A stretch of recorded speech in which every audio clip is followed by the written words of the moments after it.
Oi, turma, do livro O Tempo Urge, Ronel Álvares Barbosa, no capítulo 16, Cultue a Paz. Viver de qualquer modo é de todos, mas viver em paz consigo mesmo é serviço de poucos. Emmanuel, Fonte Viva. Emmanuel nos orienta que viver em paz conosco mesmos é serviço de poucos. O mundo passa por uma grande transformação e muitos ainda não entenderam qual é o verdadeiro objetivo dessa mudança no planeta e o que isso representa para todos. Jesus nos alertou a procurar, no íntimo, a verdadeira paz. Em sua fala, no último discurso junto aos discípulos, ele disse: "Deixo-vos a paz, a minha paz vos dou.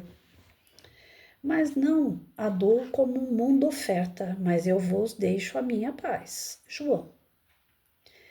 No fundo, Jesus nos pede tranquilidade, confiança, despreocupação, serenidade, mansidão e segurança para com as intempéries da vida. Sendo assim, porque ainda guerreamos uns com os outros. Saibamos respeitar a opinião alheia, entendamos que os que ainda gritam e agridem estão em dissonância com a sugestão de Jesus. Respeitemos, mas sempre que possível guardemos a mansidão e a serenidade, pois só assim estaremos em sintonia na vibração que a paz nos traz. Muitos irão nos procurar, muitos irão tentar desequilibrar nosso dia, portanto devemos agir com tranquilidade e segurança. Ouçamos, aguardemos e ao falar sejamos como as pombas mansas e pacíficas. Para que a tranquilidade nos banhe o pensamento, é necessário que tenhamos compaixão e bondade no coração. Quando desenvolvemos a serenidade, poderemos entender cada fato e cada pessoa na posição em que se encontra, aflitos, desesperados, cada qual ainda, portando muitas chagas e desilusões no coração. É importante desenvolver a piedade fraternal e auxiliar aquele que ainda briga consigo mesmo, pois muitos ainda andam de mãos dadas com um orgulho, egoísmo, vaidade, permitindo que a cólera seja muitas vezes o único caminho que conhecem e percorrem. Compete-nos pacificar a alma daquele que pede socorro e auxílio. O mundo já possui muitos ruídos e desequilíbrios, portanto, o momento nos sugere ser o condutor da harmonia, do equilíbrio e do bom senso. Quem anseia verdadeiramente a paz, concentra-se mais no eterno e não apenas nas preocupações que envolvem o dia a dia. Aprendamos a dar importância ao que importa. O que não podemos controlar não nos compete. Deixemos ir tudo o que nos atrapalha e aprendamos a ser gratos a tudo que somos e ao que possuímos no presente momento. Eu lembro de uma passagem de Jesus onde ele diz para a gente o seguinte: o escândalo é necessário, mas ai daquele que comete o escândalo. Né? Então a justiça de Deus já vai agir ali independente da minha vontade. Uma outra parte que ele diz também que o mal não merece comentário e não merece revide, mas ele tem que ser contido, que não é só o mal que cresce, mas o bom que é omisso. Então, diante dessas palavras, eu procuro entender que a paz, a gente não é só ser omisso, do tipo assim, não é comigo, dane-se, né? Eu tenho que conter o mal, né? Se fosse assim, então a gente ia deixar a marginalidade roubar, matar, fazer o que eles bem entendem e a gente ia ficar simplesmente como um cordeirinho, sem uma atitude de reação e de contenda, né? Então é necessário que o mal seja reparado, que ele seja contido. Mas eu não posso fazer o mal na mesma proporção que eu recebi. Uma pessoa que foi violentada, ela não pode querer violentar o outro, porque ela está agindo igual ou até pior do que aquele que violentou primeiro. Mas ela pode querer prender o violentador.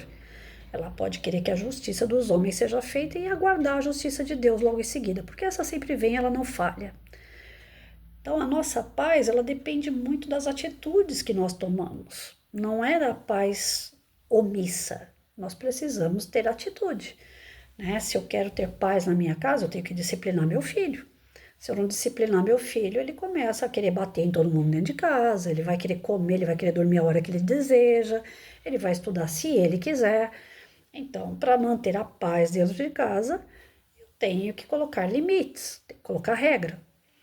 Então, é a atitude. A paz não é aquela coisa que as pessoas imaginam, que a passividade seja paz. Não.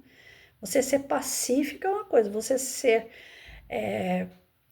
passivo é outra coisa. Né? Então, nós temos que entender bem a diferença de uma e de outra, para que a gente não cometa a falha de achar que ser omisso, ser passivo é ser pacífico, é agir como Jesus gostaria. Não, Jesus não gostaria que a gente fosse omisso, não. Ele acredita que a nossa paz depende muito das nossas atitudes pela paz, né? Ai, mas e aí? O que você pensa a respeito da guerra? É necessário ter guerra para ter paz? Veja bem, o escândalo é necessário, mas ai daquele que comete o escândalo e eu preciso conter o escândalo. Então, em alguns casos, né, que não seja uma guerra por orgulho, por ganância, por poder, se bem que todas elas estão atreladas a isso, mas se for algo para proteger, uma guerra de proteção, por exemplo, as pessoas moram numa comunidade, numa favela. O crime já está dominando aquele espaço. Vai ser necessário uma guerra para ter paz. Vai ser necessário que policiais subam a favela e coloquem os traficantes e os caras que são violentos para correr de lá. Então, nesse caso, eu acredito que é necessário uma guerra para ter paz. Agora, aquela guerra voltada de um país para o outro, porque quer o território do outro, porque quer dominar o povo do outro, né? Essa eu não vejo paz. Eu vejo ganância, orgulho, egoísmo exacerbado. E aonde tem orgulho e egoísmo, não tem paz. Porque a pessoa pode ter todo o dinheiro do mundo, todo o poder do mundo, mas ela não vai ter paz. Ela vai ter que dormir com segurança colado nela na cama. Então ela não vai ter paz. Os povos que vivem aplaudindo esse tipo de guerra, eles também não têm paz. Né? A gente vê aí pelo Oriente aí aquela coisa de um povo brigando com o outro o tempo todo a título de pedaço de terra, ou porque a religião do outro é diferente, ou porque a cor do outro é diferente. Como é que eu posso entender que uma guerra dessa vai trazer paz? Não, né? Então existem situações que exigem o limite, que exigem o vigor, né, da lei e atitude, né? Então, nós temos que desenvolver a paz dentro de um propósito cristão. Que tipo de paz que Jesus estaria fazendo aqui? Qual é o tipo de atitude que ele tomaria? Então, antes de eu fazer qualquer coisa, eu pergunto: se Jesus estivesse aqui, ele faria o quê? Aí eu vou entender como é que seria ter paz diante de umas atitudes tomadas, né? Sem erro, sem falha. É difícil, porque mediante as provas e situações que nós passamos, muitas das vezes a gente acaba se igualando ao inimigo. A gente acaba fazendo o que eles fazem até mais, se bobear. Então, outro dia eu estava vendo uma reportagem onde um pai violentou uma menina de 3 anos de idade. Não foi o padrasto, foi o próprio pai. Ele violentou a garota, 3 aninhos de idade, até a morte da menina. Eu levei esse caso para o centro espírita ao qual eu fui dar palestra. O pessoal me olhava assim, né, com aquela cara de reprovação. Eu falei: olha, gente, a gente precisa analisar. Né? Eu não tô aqui para defender bandido, marginal, violentador, não. Mas se eu pensar na mesma moeda que esse cara, que ele merece ser também violentado no presídio, que ele merece sofrer tudo aquilo que ele fez a filha sofrer, muito mais, o que está passando no meu coração?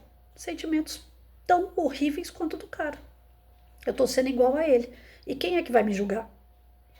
Eu vou passar por um julgamento também. E não vai ser humano, vai ser Deus. Que ele vai falar assim: o quê? Como é que você estava apontando para o teu irmão se você está com o mesmo defeito que ele? Vamos passar a mão na cabeça de bandido, de violentador? Não. Mas tem lei. Ah, mas a lei é frágil. Do nosso planeta é frágil, porque é feito por homem que é imperfeito. mas pelas leis de Deus não vai passar em vão. Então eu não posso desacreditar nisso, porque se eu desacreditar nisso, eu volto no olho por olho, dente por dente. E sem evolução espiritual, porque quem vive nessa faixa vibratória não tem evolução espiritual. Vou fazer com o outro o que ele fez comigo, mas de ruim. E o que eu devo fazer de bom? E aquela parte de Jesus que diz, né? Mostrai o outro lado.